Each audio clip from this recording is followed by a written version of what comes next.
Hey, Phantomaniacs, welcome to the newest unboxing here on the Needless Things YouTube channel. It is Werewolf Wednesday! Ow! And we are taking a look at the ultimate Kessler wolf from NECA, from An American Werewolf in London. If you watched on Monday, you saw my review of the ultimate nightmare demon, which I reviewed one, but you gotta have four. But fortunately, we only need one of this werewolf. First of all, look at this gorgeous box art. Oh my gosh, this first, just the font of American Werewolf in London is spectacular old school horror. I'm sure John Landis would approve. This is gorgeous art. It's not lenticular like the Nightmare Demon art, but still probably going to be a keeper for me. Side of the box, you've got, of course, the gruesome visage of the wolf.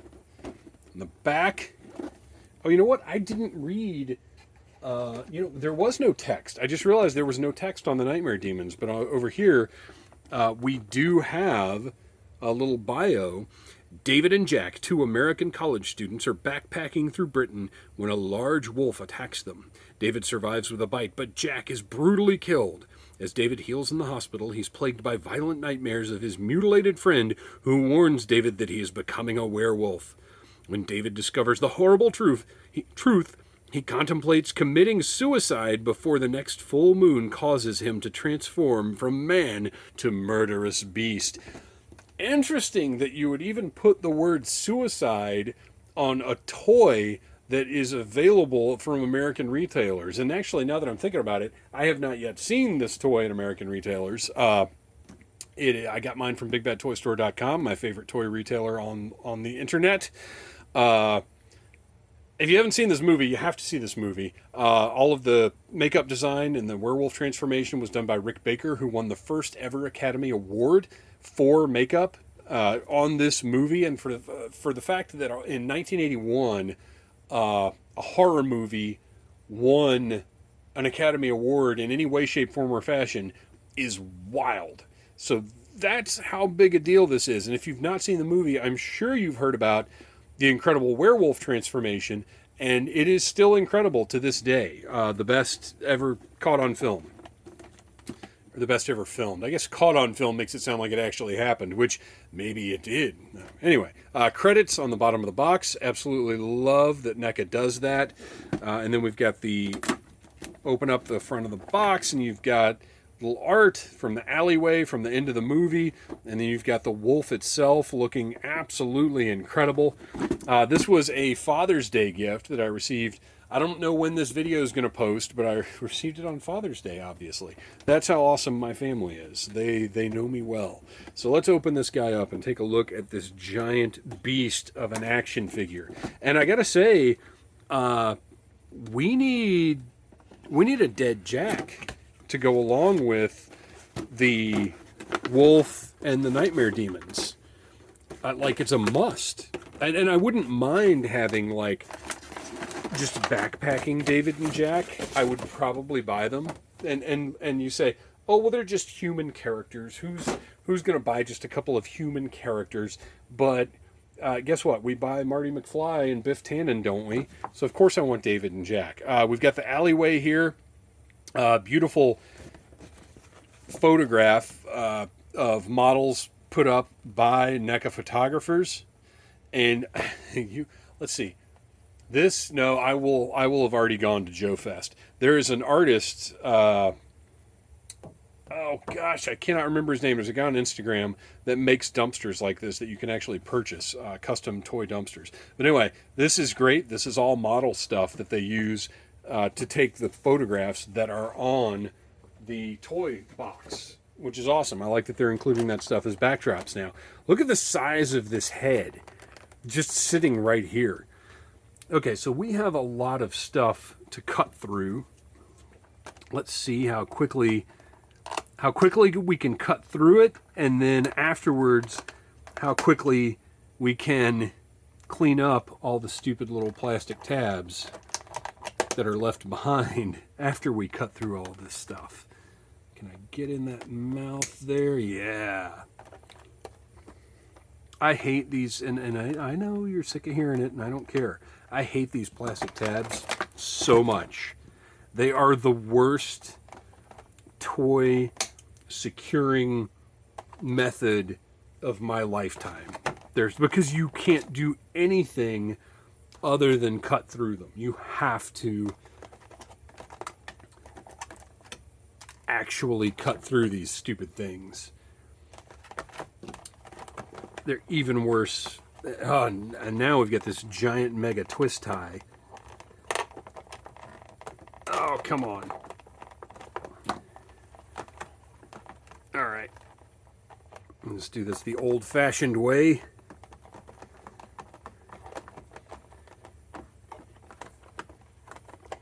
And to be honest, NECA's twist ties are not that complicated, but they're just annoying. Is that everything? Oh man, this guy feels great. He's got this wonderful heft.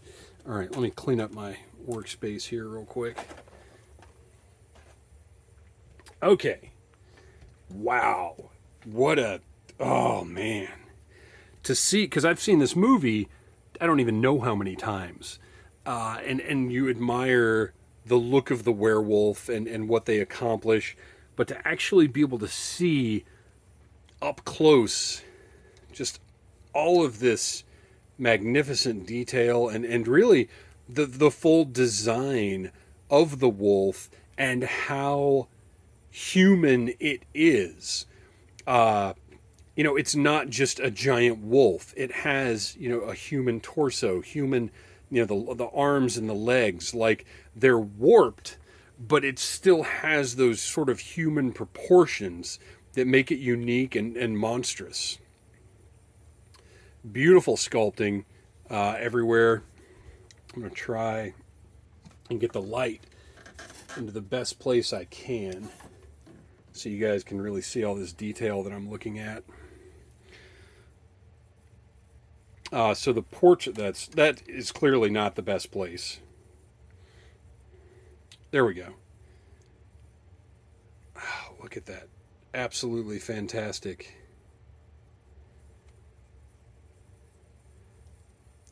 The mouth is closed, but look, you can see all the way through those mandibles there. Those glossy yellow eyes, just horrifying. And look at just how shaggy the coat is. Let's get the arm out of the way.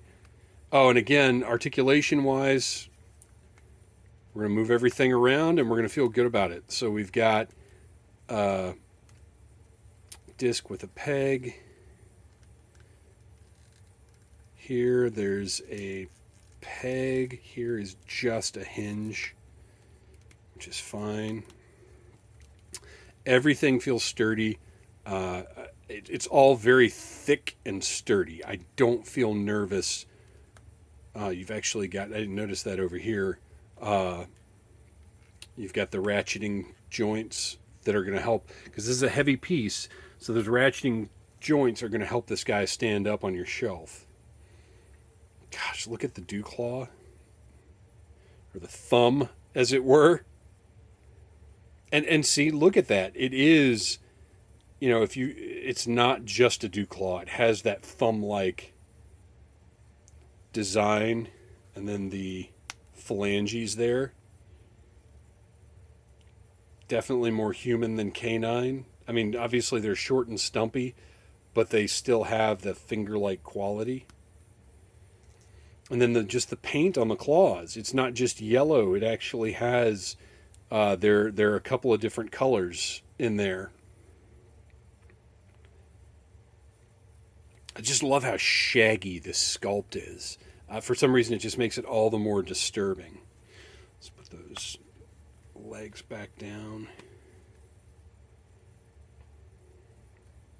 Gosh, this is a gorgeous piece. We'll find out what's underneath this head in just a minute. I just want to get through. We've got a ball joint there in the torso with pretty decent range. And then the hips. Oh, that's kind of funny. They're the standard NECA ball joint hips. They didn't just use these shoulder joints, the hinge, pegged hinges, they actually used the NECA ball joint that has the rotation at the top of the thigh. Very interesting. I fully just expected these to just be standard, just like the shoulder joints, but it is actually the NECA hip joint that we can very easily straighten up and get into the right position. Because you can see the ball fits into this cup piece right here, and then there's rotation there. If you can, let me see if this one will move a little bit better. Well, you know how it works. It's just that, how neat is that, though? And then the knees, again, you've got a pegged hinge. So there's, that's a little tight. That may be one that I heat up before I try and move a whole heck of a lot more. And then we've got the ankle down here. This also rotates. Let's see how this knee feels. Yeah, both of these knees are pretty tight. I'm going to heat these up before I try and bend these. And in the back, of course, he's got a little bit of a stubby tail going on. Let's see if I can get this guy to stand nicely. I mean, obviously he's a quadruped, so, you know, it'll be easy enough at some point to get him to stand. But I want to get him into a reasonable standing position pretty quickly. There we go. Very nice. Look at the ribs on either side here. That, and you know, that's an element that always haunted me. Because in that transformation, the camera really lingers over the extension of his torso. And that seems to be one of the most painful aspects of the transformation. Gosh, this is incredible. This is, as of right now, I think this is the greatest werewolf action figure of all time. I am awaiting Dog Soldiers figures, which I think somebody produced a couple, but it was a long time ago. Maybe they were a little hard to get. I can't remember exactly who it was or what the deal was. We need Dog Soldiers figures, and oh, you know what?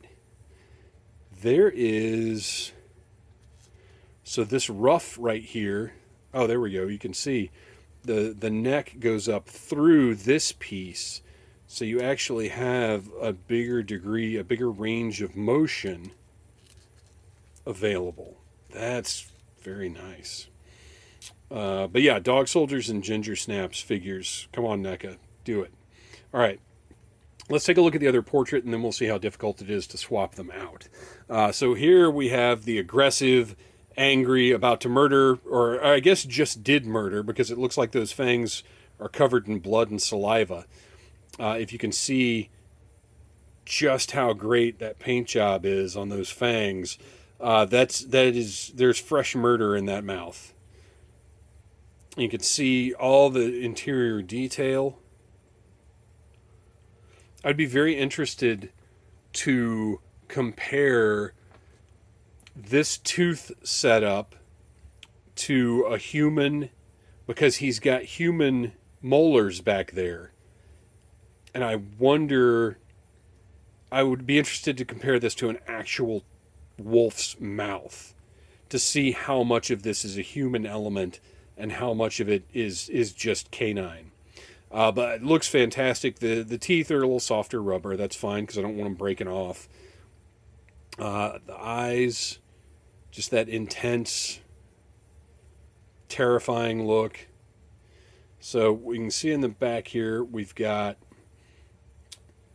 a socket. So let's see. And this it's a softer plastic, so my hope is that this is not going to be terribly difficult to swap out. But it may still require a little bit of heating. It sounds like it's going to go.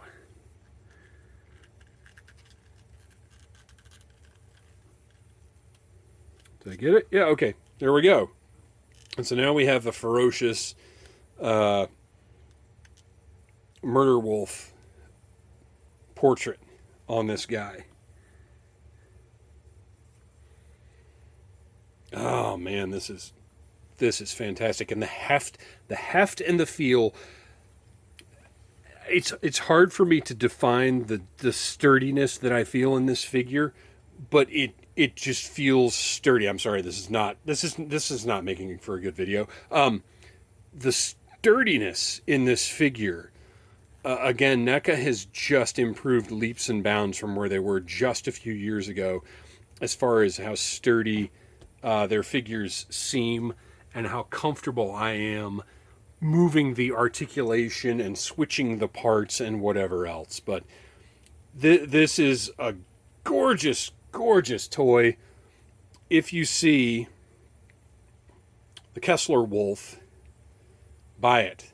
You must have this on your horror shelf. If you are a horror collector worth your weight in demon repelling salt, then you have to have this wolf. This is, I'm going to go ahead and say it again, this is the greatest werewolf toy of all time, even over Art Asylum's Bark at the Moon Ozzy Osbourne figure. I'm not talking about the little McFarlane one. I'm talking about the big 18-inch tall flocked hair, which is, you know, up until now was the greatest werewolf toy of all time. But this is it now. This is beautiful. Thank you for watching, you guys. Please like, subscribe, share, tell your friends about Needless Things. Come back each and every week for more toy reviews. And I'm not going to sing Blue Moon because I don't want to get a copyright hit. But go watch An American Werewolf in London. If you haven't seen it, you need to see it. And if you have seen it, watch it again because it's incredible. Thanks for watching, you guys. Smash that like button if you like Needless Things.